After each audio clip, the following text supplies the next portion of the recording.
missing the playoffs in each of his first 2 seasons, Murray says he is tired of it. He said, quote, emotionally last season was definitely frustrating, especially for a guy like me. I want to win. Not going to the playoffs is weird for me. I know it's the NFL and I haven't been yet, but I've always played past the regular season in every sport. It's different. I am definitely not looking to get used to that. So, Dom, do you think that Kyler is going to win a Super Bowl in his career? I mean, probably not. Like, he's a very good quarterback. I think a lot of people expected him to take a bigger leap like last year into like the elite class of quarterbacks. He still can. He's not there yet. But the problem is it's so hard to win a Super Bowl and also kind of random. Like the Super Bowl is or the playoffs is not like the NBA playoffs where it's a series. It's a one-game sample, and sometimes people get lucky and sometimes teams get unlucky. So I think Kyler Murray can have a great career. There's several quarterbacks who are in the Hall of Fame who haven't won Super Bowls. So it's not a knock against Kyler Murray. It's just really hard to get everything to work right at the same time in order to win a Super Bowl. So he could be awesome, but relying on or counting on betting that he's going to win a Super Bowl, I think is a little bit risky. He's not quite that good where you can just look at him and say, oh, this guy, there's no way that he doesn't win a championship.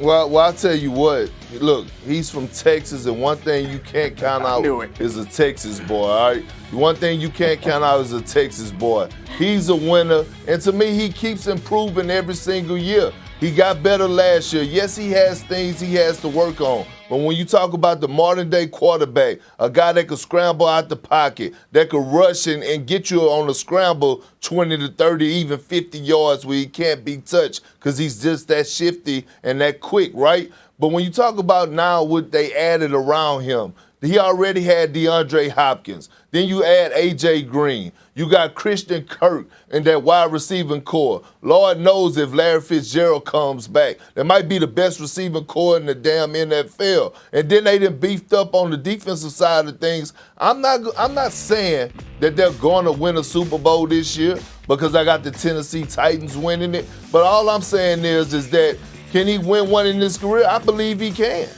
Yeah, that's the Texas in you talking. Like, I agree with you that he can, but Willie, I'm not sure I would bet on it. And you're right, all your analysis is right on, and you're from Texas, so I expect that you know a lot more about football than the average basketball player. So you're right about all that stuff, but the challenge is, in the NFL, the division matters. And that division is so tough. So, like, you can only get one bye, and that increases your chances of winning the Super Bowl. So they are getting better. But the problem is everybody else in that division seems like they have gotten better, too. Particularly the Rams have gotten a lot better. So it's going to be tough to even make the playoffs for them this year, especially since he's never been to the playoffs. All right, well, we'll see what happens with Kyler, but we have a big game going on tonight, guys. Kawhi Leonard officially out for Game 5 tonight. The Suns just one game away from getting to the finals for the first time since 1993. So, Perk, who you got winning tonight? Oh, it's over. Suns at 5. Look, I know Ty Lue, he's great with his back against the wall. He's come back from being down 3-1. But the first 3 years of Luka's career, he's been playing like a very mature veteran. I don't know if that's how he behaves in the locker room or around the team. That's a whole nother conversation. But on the court, he seems to make most of the right decisions. He seems comfortable in all these situations. He needs to get better on defense, obviously, but he's a big guy who can get his shot off at any moment. And that's why I would go with him, because there's really very little. We showed the stats. There's very little difference statistically in what you're going to get from either of these point guards. So I defer to size, which might be a bit of a weak argument, but I don't know where else to go with this one, Perk. Well, I'm going to tell you where I'm going with it. If I'm a GM and I'm starting a franchise, I'm taking Ice Trae. You know why? Because I know one thing, I'm going to keep my job.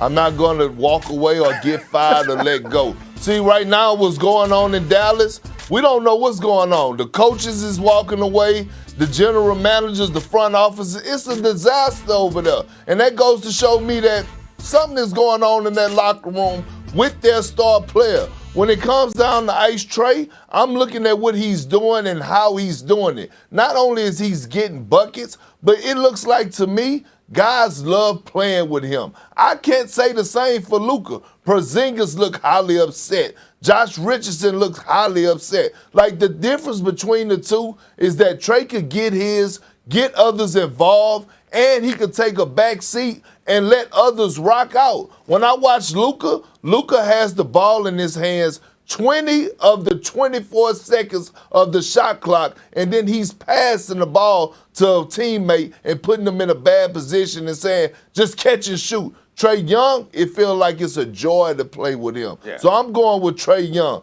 Right now, what he's doing and got the Hawks to the Eastern Conference Finals, and I'm a GM, I'm keeping my job because he embraces the role of winning and team guy. He's a team guy.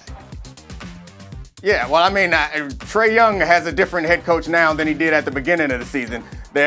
So I don't know how secure your job will be if you're there with Trae Young either. But I do understand everything you're saying. You left out my man from University of Maryland, old Red Velvet, Kevin Huerter, who can cook too. They give him the ball and let him work. So I'm with you on all of that. But I think the difference is Luka holds the ball because they don't have those guys. Like Porzingis is not the player that he was.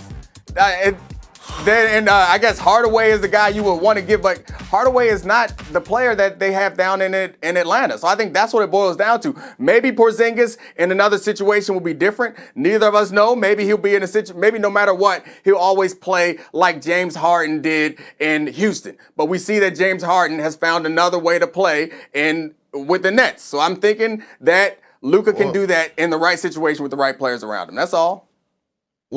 Well, you talked about big guards, and you talked about, you got to be over 6'5", and that's what's going to win you games and keep your franchise above water. Did Steph Curry die? Because last time I checked, he's only about 6'2". Okay, so when I look at Trae Young, he's also a guy that's a smaller guard, but he's a four-level scorer. Anytime you have to make an adjustment of sending two guys to trap a guy and it's not in the pick-and-roll coverage, that means you have something special. Yeah, we'll talk about something special. Young has started each series this postseason, averaging 38.3 points per